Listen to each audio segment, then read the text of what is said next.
I wanted to do something very simple, something completely reasonable, something that definitely would not spiral into a sleep-deprived techno-odyssey. I wanted to build a robot that learns like a human. And in less than 10 seconds, it had already mastered one very human skill, making a mess before understanding the assignment. But this story is not really about a machine. It's about imitation, mistakes, memory, feedback, and the ancient, humbling truth that whether you are a toddler, an inventor, or a robot, learning usually begins with failure wearing a stupid hat. The big idea. Humans don't pop out of the womb knowing calculus, tax law, or how to fold a fitted sheet. We learn by doing what all great minds do. We watch. We imitate. We fail. We get corrected. We try again. Then one day, somehow, we can drive a car while thinking about sandwiches. That loop, observation, trial, error, feedback, adaptation, is the beating heart of human learning. And the great dream of robotics has been, can we build a machine that learns the same way? Not just a machine that follows rigid instructions like move arm 12 centimeters, rotate claw 18 degrees, pick up cube, do not question the cube, but a machine that can watch a task, attempt it, adjust when it fails, and improve over time. That is not science fiction. That is the frontier of modern robot learning. Important distinction. When I say learn like a human, I do not mean the robot has a soul, a childhood, unresolved emotional baggage, or a favorite jazz album. I mean it learns through mechanisms that resemble parts of how humans learn. Imitation from demonstrations, reinforcement from success and failure, prediction of outcomes, and gradually building internal models of the world. That's the key. Not humanity, human-like learning strategies. The plan. So I designed the experiment around a humble task. Not launching satellites, not solving philosophy, not becoming my replacement at family dinner. Just a simple physical challenge. Pick up the right object and place it in the right location. That's it. Which sounds trivial until you realize the real world is chaos in a hoodie. Objects move, lighting changes, angles lie, grip is slippery, cameras distort, and if the robot is off by even a little, it doesn't sort objects, it becomes a tiny industrial comedian. So I gave it 3 layers of learning inspired by how humans acquire skills. 1. Imitation. First, I showed it examples, a lot of examples. The robot watched successful demonstrations of the task. This mirrors a basic truth in both developmental psychology and robotics. Before creatures become independent, they often learn by copying. Children imitate adults. Apprentices imitate masters. And modern robots can learn from demonstration data, recorded examples of humans doing the task. 2. Trial and error. Then I let the robot try on its own. If it failed, it got feedback. If it succeeded, it got rewarded. This is the logic behind reinforcement learning. Actions that lead to better outcomes get strengthened over time, which is basically how many humans learn too, except our reward function is often coffee, money, or not being embarrassed in public. 3. Prediction. Finally, I made it predict what would happen before acting. If I reach from this angle, will the object slip? If I push instead of grab, will it move? If I go full chaos goblin, will I regret it? That predictive step matters because humans do not just react, we constantly simulate likely outcomes. That internal forecasting is part of what makes skilled action look smooth. So the robot wasn't just memorizing motions, it was trying to build a rough internal expectation of cause and effect. And that, my friends, is where things got interesting. The first attempt. It was, how do I put this delicately, a mechanical disaster with excellent posture. It saw the object, reached for the object, missed the object, then confidently grabbed the table, which, to be fair, is still more commitment than some group project partners. At first, its behavior looked absurd. It would approach too fast, misjudge depth, grip air like an overdramatic mime, and occasionally push the target farther away, which I can only describe as anti-progress. But this is what made it fascinating. It was not failing randomly. It was failing informatively. Every failed grasp created data. Every bad angle taught a boundary. Every dropped object refined the next attempt. Humans do this too. A baby reaches for a cup, overshoots, adjusts. A child learns to walk by converting repeated collisions with the floor into useful information. A teenager learns to drive by discovering that curbs are not theoretical. Failure in intelligent systems is not just an error, it is often the price of model building. And once I saw that, the whole project changed. The robot wasn't broken, it was in kindergarten. What the science actually says.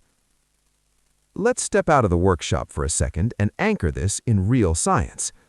Modern robotics and AI already use several learning paradigms that echo human learning. Imitation learning. A robot studies expert demonstrations and learns a policy, a mapping from what it sees to what it should do. This is powerful because it skips some of the blind randomness of pure trial and error. In plain English, instead of letting the robot reinvent spoon usage from first principles, you show it what good looks like. Reinforcement learning. The system explores actions and receives rewards or penalties. Over time, it learns which action sequences lead to success. This is one of the central ideas in machine learning, and it mirrors a broad truth in behavior. Actions followed by good outcomes tend to be repeated. World models, or predictive learning. Some systems learn to anticipate what happens next. That means they're not only reacting frame by frame, they're building an internal guess about how the world behaves. This is closer to skilled human behavior. When you catch a ball, you do not compute a formal physics paper in your skull. You predict. You adjust. You move. And in recent years, researchers have pushed robots further by combining vision, language, action planning, and large-scale training data. In other words, robots are becoming less like vending machines and more like very confused interns who improve with practice. But let's stay honest, these systems are still narrow. They are not general human minds. They do not understand the world the way you do. They do not possess common sense at anything close to human scale. A robot may learn to sort blocks beautifully, but then fail spectacularly because someone changed the lighting or replaced a red cube with a red apple. Which means, yes, it can learn, but it can also still be defeated by fruit. Humility is important. The turning point. Then something happened that every builder lives for. Not a miracle. Not a cinematic lightning strike. Not the robot whispering, "Father, I understand." Something better. Progress. At first, it succeeded maybe once in a while. Then a little more. Then enough that I stopped laughing nervously and started leaning in. Its movements became less jerky. Its approach angles improved. Its grip timing sharpened. It began correcting small errors before they became big ones. That's the strange beauty of learning systems. For a long time, they look hopeless. Then suddenly, the pattern starts to emerge. Like watching someone learn piano. At first, it's random clunks and accidental violence against melody. Then one day, there's a phrase, just one, that sounds like music. That's what I saw here. The robot wasn't conscious.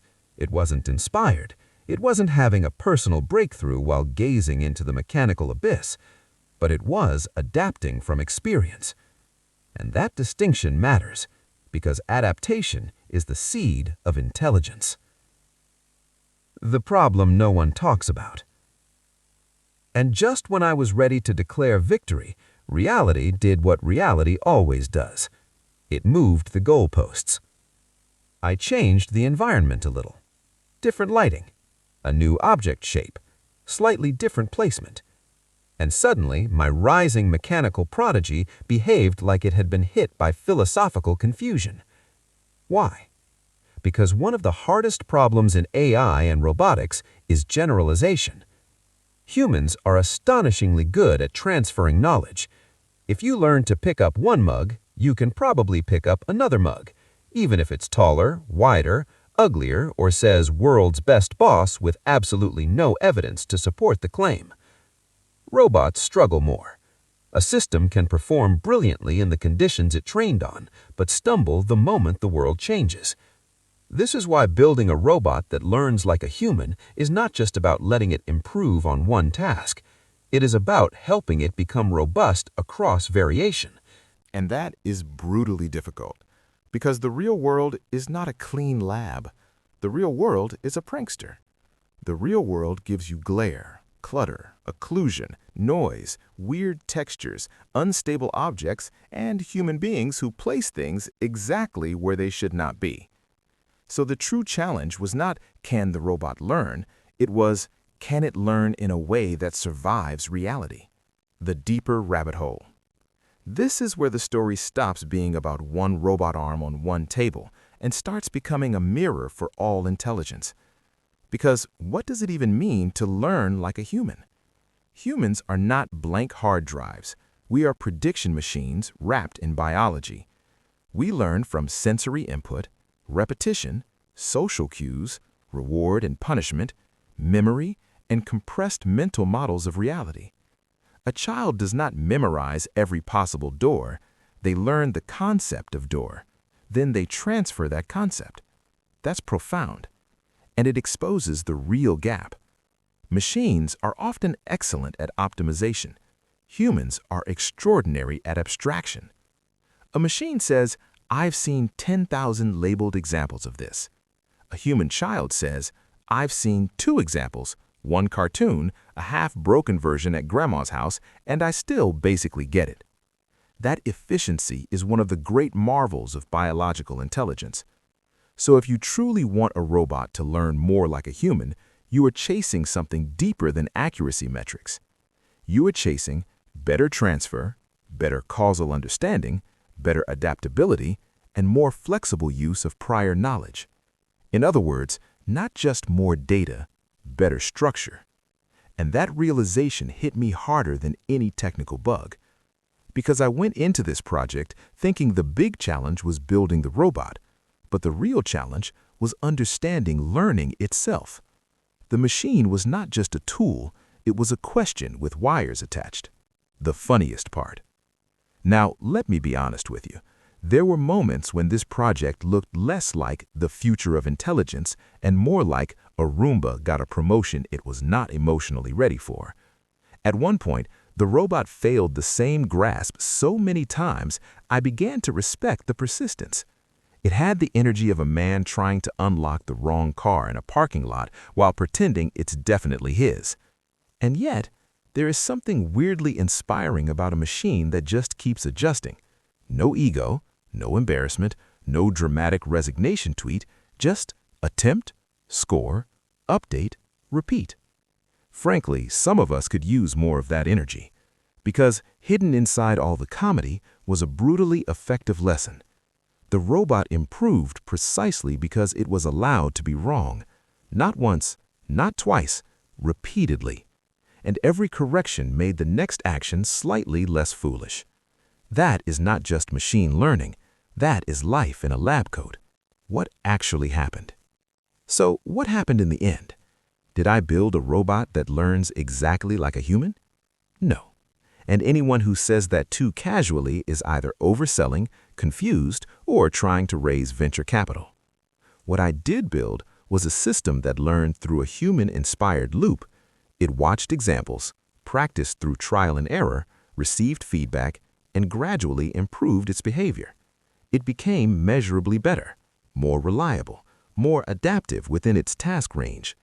But it also exposed the current limits of machine intelligence: narrow competence, fragile generalization, dependence on training conditions, and a constant struggle with real-world messiness. So the experiment succeeded, not because it created an artificial person, but because it revealed something more honest and more useful. It showed that intelligence is not magic. It is often iterative refinement under pressure. That's true for robots, that's true for humans, that's true for civilizations. And maybe the most surprising thing is this. The closer I got to teaching the robot, the more I was reminded how extraordinary ordinary human learning really is. A toddler learning to grasp a spoon is still one of the most advanced adaptive systems on Earth. Let that humble you. It humbled me. The big takeaway. We tend to imagine intelligence as a lightning bolt, a sudden awakening, a dramatic leap from nothing to genius. But most intelligence, human or machine, looks much less glamorous.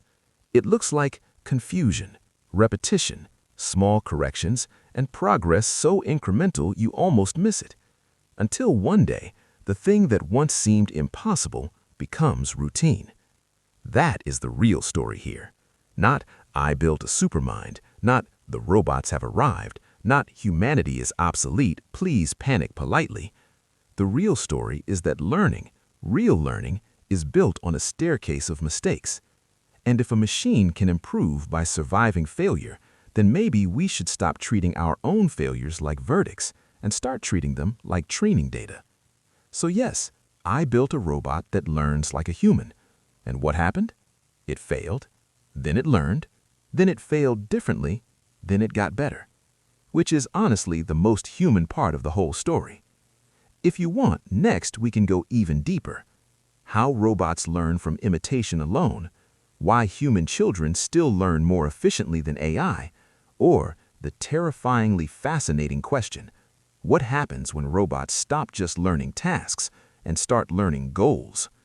That rabbit hole is deep, and I have a flashlight. If you want part 2, subscribe and drop a comment. Training data. Because the future is not just being built, it is being taught.